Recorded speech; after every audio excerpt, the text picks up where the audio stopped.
Antarbangsaan Bahasa Melayu 2022 pada hari ini. Untuk makluman hadirin budiman, Simposium Pengantar Pertama Dewan Bahasa dan Pustaka Institut Peradaban Melayu Universiti.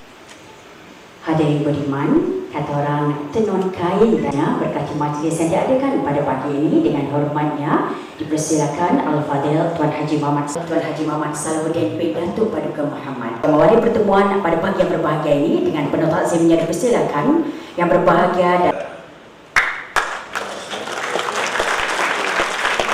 menyampaikan resolusi untuk tindak lanjut kita bersama. Taraf yang sebenarnya telah dicapai oleh bahasa Melayu lebih dua yang lampau, tetapi kini perlu dikembangkan semua. Maka itu simposium ini bukan saja menjadi wadah bicara ilmiah yang rutin, bahkan bermaksud untuk mengangkat satu agenda. Sudah tersurat dalam sejarah bahwa bahasa Melayu memang telah dinobatkan sebagai bahasa kebangsaan, bahasa rasmi dan bahasa ilmu di negara ini sejak kemerdekaan negara pada tahun 1997. Penobatan itu tidak akan memberikan makna hakiki jika penghayatan dan pelaksanaan tidak disertai oleh semua warga negara dalam semua sektor dan peringkat. Dengan iltizam yang ditunjukkan oleh Yang Terhormat Perdana Menteri, Dewan Pustaka selaku badan yang dipanahkan untuk memugar bahasa di negara ini akan menggalas amanah ini bersama-sama dengan semua pihak lain bagi mengangkat bahasa negara kita ke mercu yang setinggi-tingginya di peringkat kebangsaan dan persada dunia. Salah satu pernyataan penting Yang Berhormat Perdana Menteri di Dewan Negara pada 23 Mac 2022 dalam ucapan-ucapan lain ialah pentingnya Akta DBP 1959 dipindah untuk memungkinkan DBP bergerak dengan lebih berwibawa. Akta DBP 1999 lebih menjurus kepada penetapan prasarana atau infrastruktur dalam konteks peningkatan tarafnya daripada jabatan kerajaan menjadi badan perkanun. Wibawa penguasaan, penerapan, pencerapan, dan pelesehan tidak terangkum dalam Akta Bersih 1959 itu, sehingga secara ringkas dapat dikatakan bahwa DBP selama ini bergerak sebagai badan dakwah bahasa yang sekadar dibolehkan memberikan nasihat, teguran, dan bimbingan dalam kursus dan sebagainya. Perdana Menteri tentang pentingnya Akta DBP dipindah digunakan amanat Yang Berhormat Perdana Menteri. Selain itu saya merujuk ke ASEAN. Keyakinan beliau bahwa suatu hari nanti bahasa Melayu dapat dijadikan bahasa resmi ASEAN, bermula sebagai bahasa resmi kedua. Bukas pengembangan bahasa Melayu serantau telah diletakkan kira-kira 50 tahun yang lalu melalui Majelis Bahasa Indonesia Malaysia (MBIN) yang ditubuhkan pada tahun 1972 dan kemudian pada tahun 1965 menjadi Majelis Bahasa Brunei Darussalam Indonesia Malaysia atau MABI, dengan Singapura dan Thailand menjadi anggota pemerhati MABI. Izinkan saya merakamkan penghargaan yang tinggi dan ucapan terima kasih kepada penganjur bersama simposium ini, yaitu pejabat Perdana Menteri, Staf Khusus yang berbahagia Datuk Nur Nazimah Hashim, Ketua Eksekutif Yang Berhormat Perdana Menteri, dan Dr. Kamil Zaman yang Yusuf, Pegawai Khas Yang Berhormat Perdana Menteri yang siang dan malam senantiasa berbincang dengan saya untuk menggerakkan program pada hari ini. Institut IPM, UPSI, dan seterusnya Badan Gabungan Persatuan Tulis Nasional Malaysia (GAPENA), Dunia Melayu dan Islam, serta seluruh kementerian, jabatan dan agensi kerajaan, di samping berbagai pihak lain yang membantu menjadikan simposium selama 3 hari ini. Cepat penghargaan tentunya juga kepada semua kerajaan kuasa penggerak simposium, para terima kasih yang bahasa khususnya, dan semua pihak penganjur, pada Yang Berhormat Datuk Seri Ismail Sabri bin Yaakob, Perdana Menteri Malaysia, kerana mencatat lembaran sejarah dengan perancangan dan pelaksanaan mengangkat martabat bahasa Melayu di peringkat negara dan di persada dunia. Di Lotek saya mengatakan inilah kali pertama pemimpin tertinggi negara ini mengisytiharkan martabat bahasa Melayu. Marilah sama-sama kita berdoa, mudah-mudahan Allah melimpahkan rahmat dan berkat kepada Yang Berhormat untuk memimpin negara dengan melunaskan acuan fitrah dan jati negara. Seakhiri ucapan saya dengan serangkaian pantun, sebuah kendi warna kencana di atas kain kesumbamu, sepantun budi kami terima menjadi kenangan seumur hidup. Sekian, Assalamualaikum warahmatullahi wabarakatuh. Majelis meragamkan ucapan terima kasih kepada beberapa kumpulan Bintara yang menampilkan gabungan artis dari Malaysia.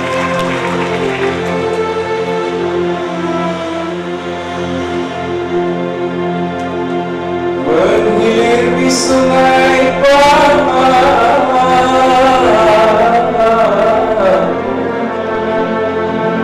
sampailah pula di Pulau Tawa,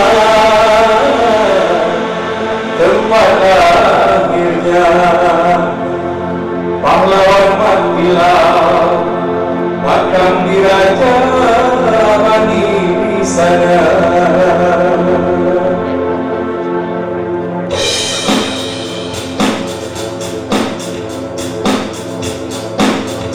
Menghilir di sungai Paman, janganlah lupa pada semata. Pada ini, mari bersama kita lestarikan. Mana gunanya sedang pisang, mengisi air berganti cangkir. Kita yang tua teruskan berdendang, pantun dan syair, yang muda dan mahir.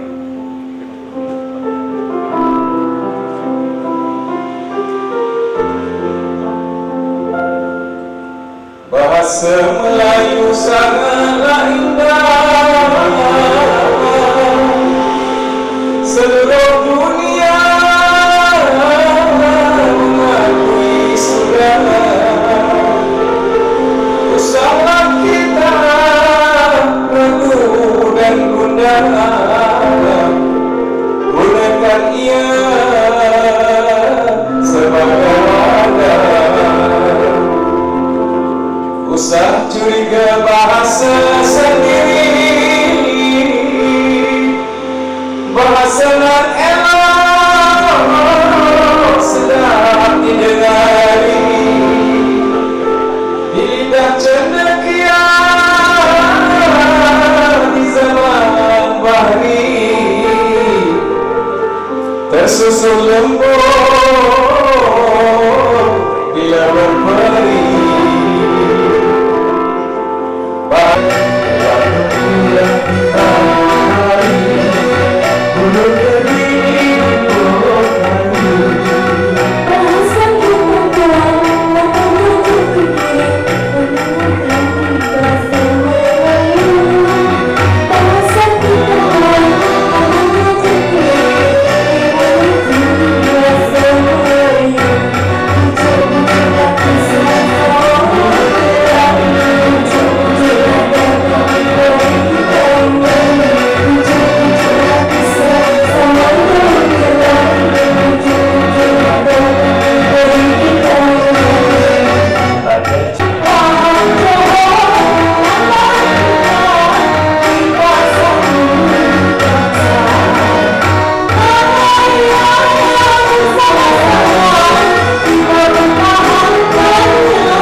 Tetamu senyum, Perdana Menteri pun senyum. Tak pulang tak sabar hati. Kalau ada jarum yang patah yang disimpan di dalam hati, kalau kami silap dan salam, janganlah Tuhan merajuk hati. Wabillahi taufiq wal hidayah. Assalamualaikum warahmatullahi wabarakatuh.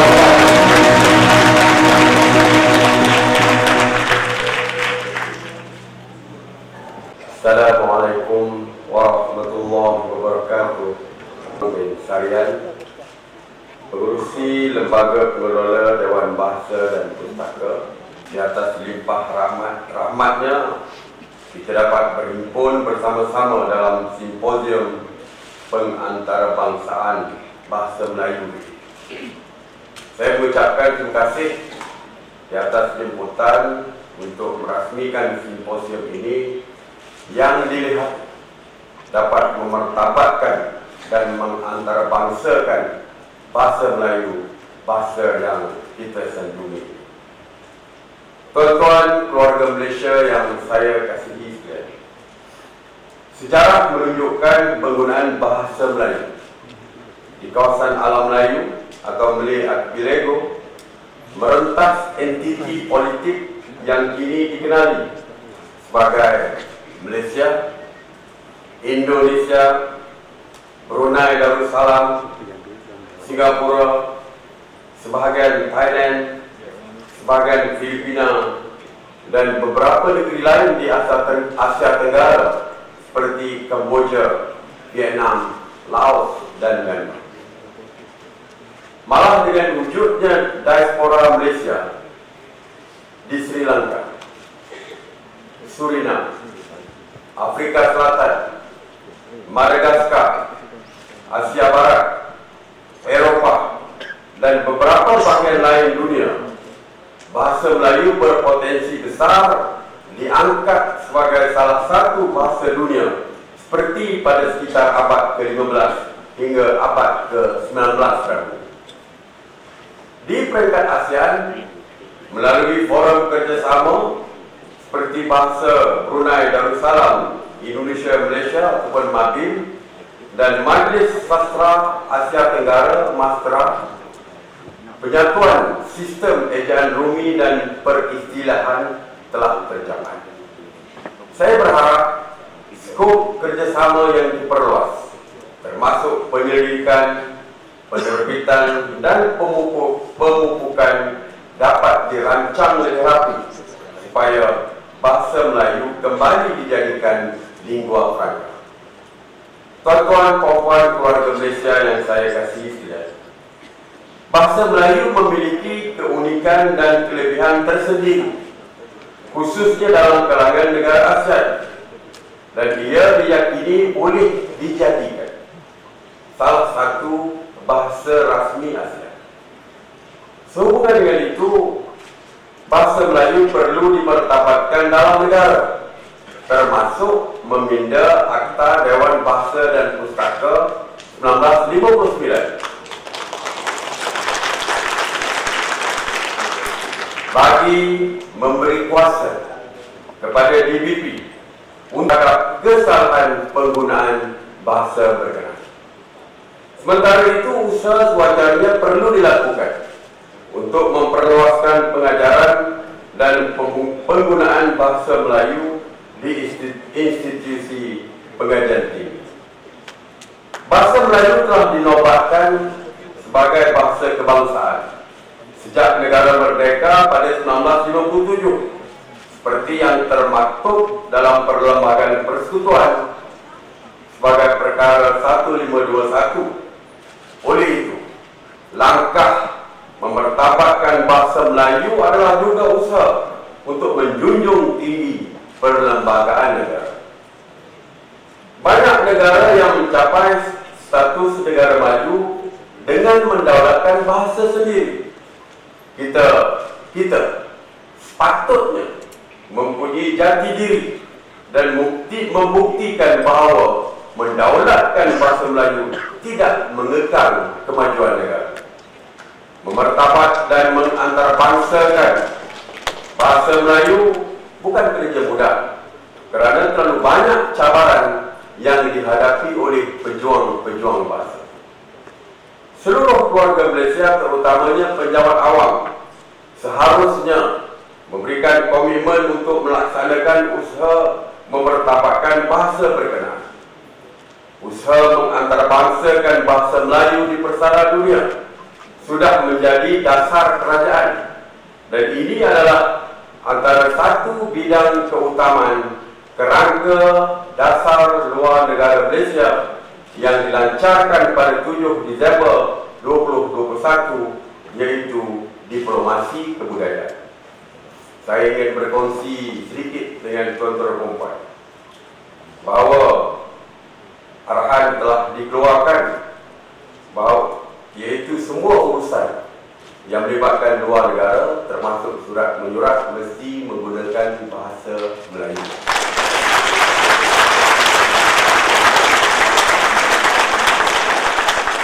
Setiap surat yang saya sendiri hantar kepada pemimpin-pemimpin pemimpin dunia menggunakan bahasa Melayu dengan terjemahan bahasa Inggeris pada akhirat. Saya juga telah memulakan rundingan 2 hala dengan menggunakan bahasa Melayu. Tidak ada cacat perundingan tersebut dengan penggunaan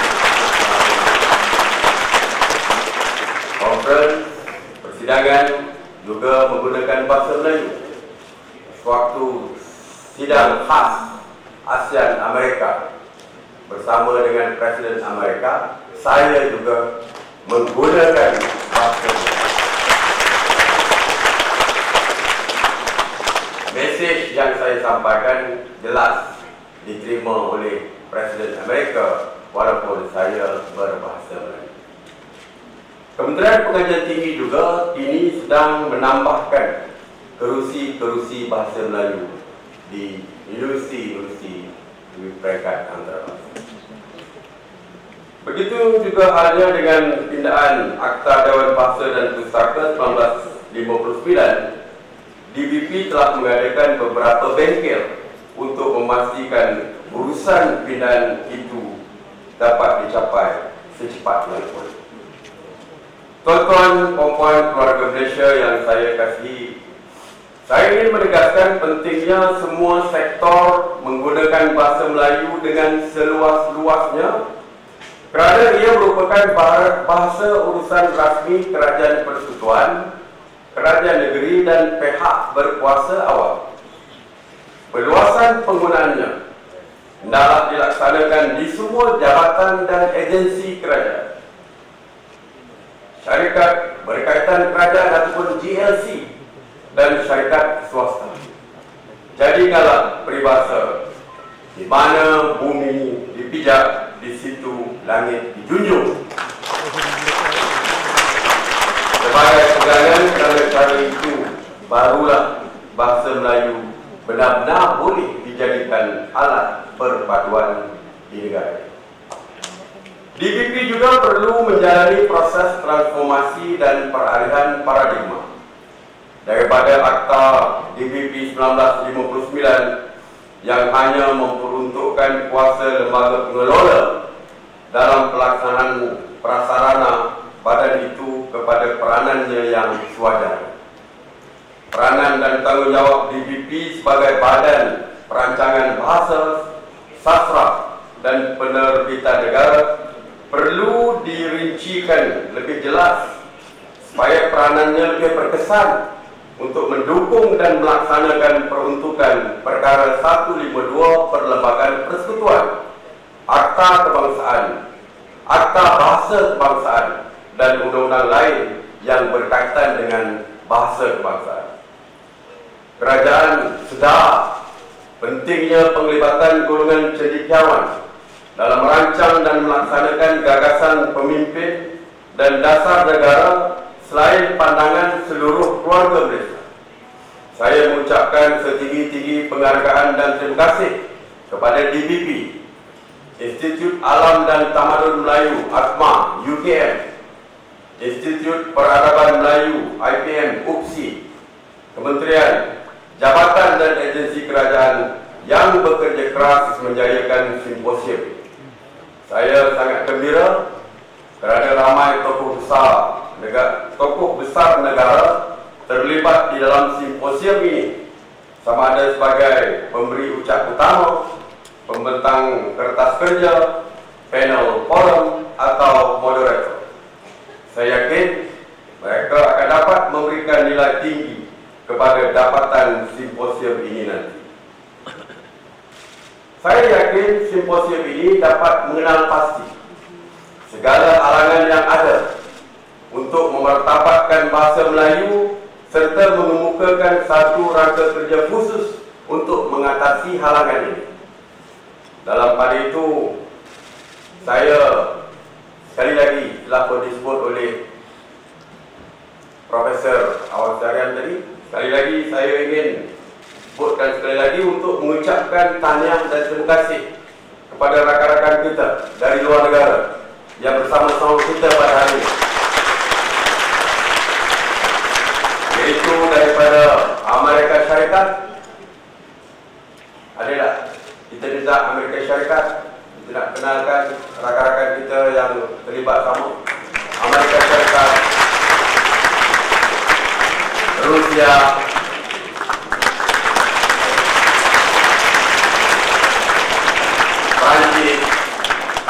Prancis ataupun France, Jerman, Belanda, Australia,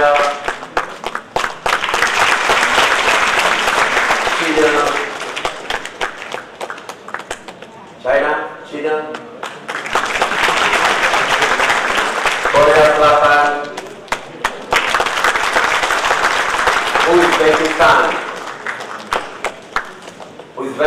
Uzbekistan, Azerbaijan, Indonesia, Singapura, Brunei Darussalam, Thailand, Kamboja,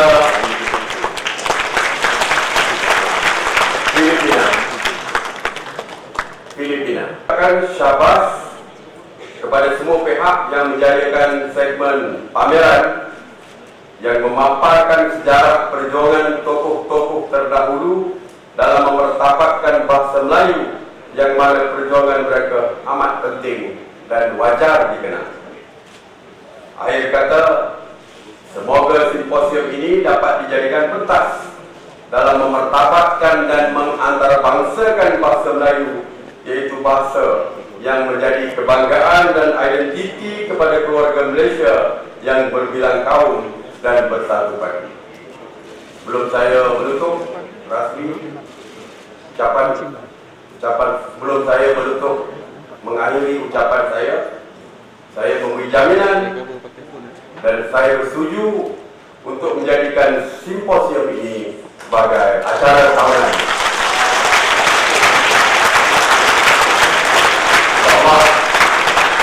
InsyaAllah Jabatan Perdana Menteri akan memberikan sokongan yang terbaik kepada simposium yang akan dilakukan.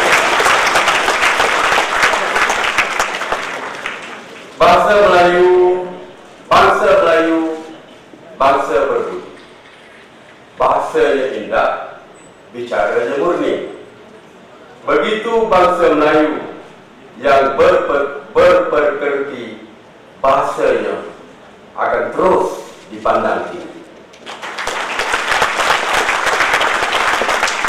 Sepatah nasihat ilmu yang berguna, secubit budi ambil jadi kenangan.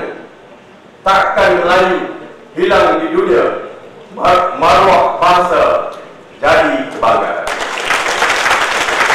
Dengan kata-kata tersebut, saya dengan lafaz Bismillahirrahmanirrahim merasmikan simposium pengantarbangsaan bahasa Melayu. Dan wabillahi taufiq wal hidayah. Wassalamualaikum warahmatullahi wabarakatuh. Waalaikumsalam warahmatullahi wabarakatuh. Sebagai simbolik peresmian simposium pengantarbangsaan bahasa Melayu 2022 dengan penuh takzim dan persilakan. 1, 2, 3, inilah dia. Tepukan dulu kepada Yang Maha Hormat Perdana Menteri.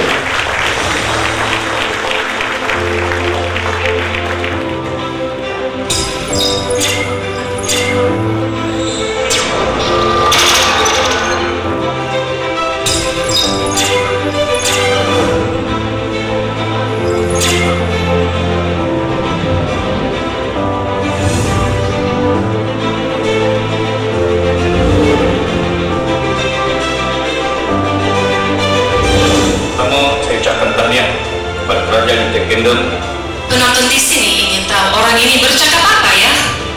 Untuk menyaksikan proses demokrasi di Malaysia.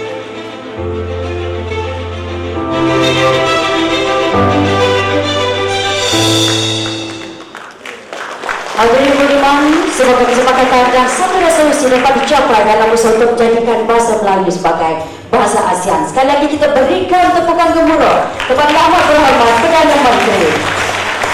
Hadirin beriman, kali kelapa tukar kelapa campur ubi buah pengan hendak dilupa tidak terlupa.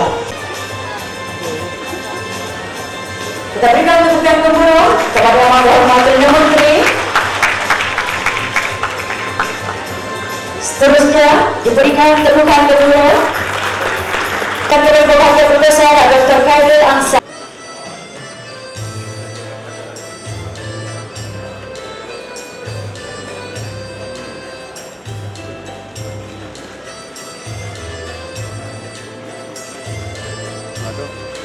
Wakil-wakil negara untuk merakamkan titik-titik indah bersama Yang Amat Berhormat Perdana Menteri semua dalam usaha kita untuk mengangkat martabat bahasa dan untuk mencapai satu resolusi agar bahasa Melayu